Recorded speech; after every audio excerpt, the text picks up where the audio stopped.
However, I will say there's been vigorous discussion and work on this agreement, and we believe, we're talking about the SwiftLink Wireless, the city and the city attorney, that this agreement is appropriate, and from the city's standpoint, we recommend approval.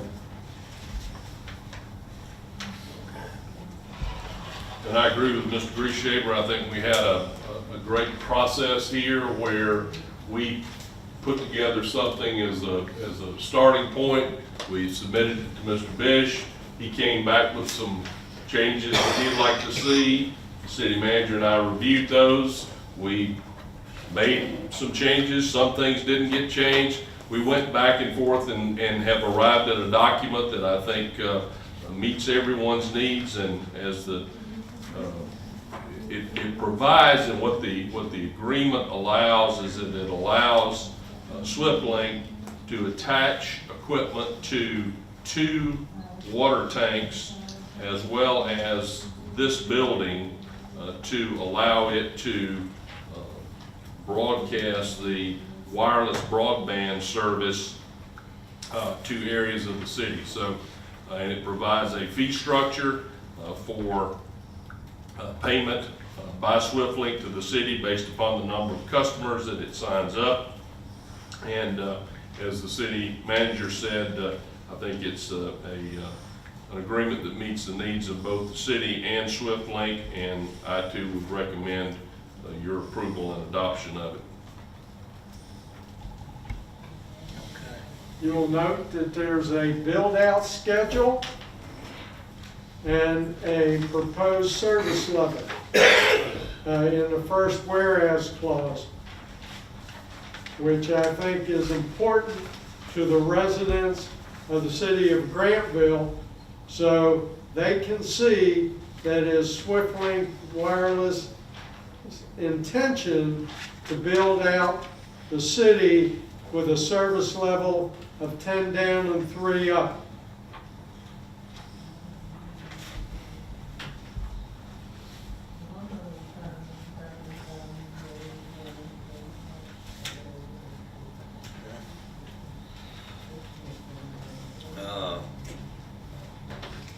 Heard the report and the recommendation.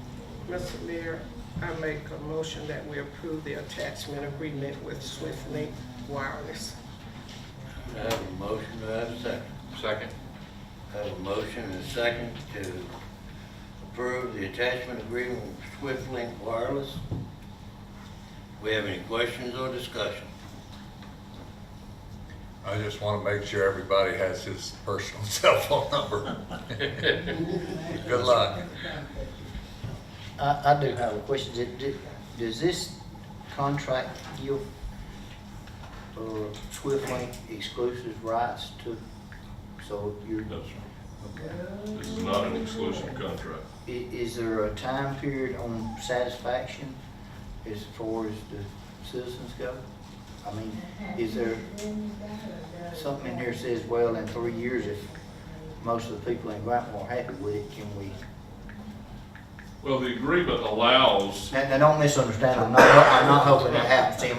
I'm just asking questions for information here, that's all. the agreement does allow termination of the agreement by either party based upon certain notice. So the agreement could be terminated really with no with no reason at all. It doesn't have any sort of mechanism based upon service level or anything like that, just as your agreements with AT&T or any of those folks who have agreements to hang their wire on your poles. There's nothing that says that they've got to provide a certain level of service or anything. So similar to that, there's nothing there of that nature, but the agreement can be terminated, yes, sir. And like I said, don't take that out of context, Tim. I'm just asking questions for information. I support you 100% and wish you the best. Anybody else got any discussion? All right, hearing none, all in favor, sign the agreement, signify by Aye. opposed. Ayes have it. Means we'll have So internet, ordered. we'll have internet tomorrow. And I think that's a big step forward with this thing. We've been talking about internet for a lot of years. And I'm hoping this will resolve the biggest part of those problems that we're having.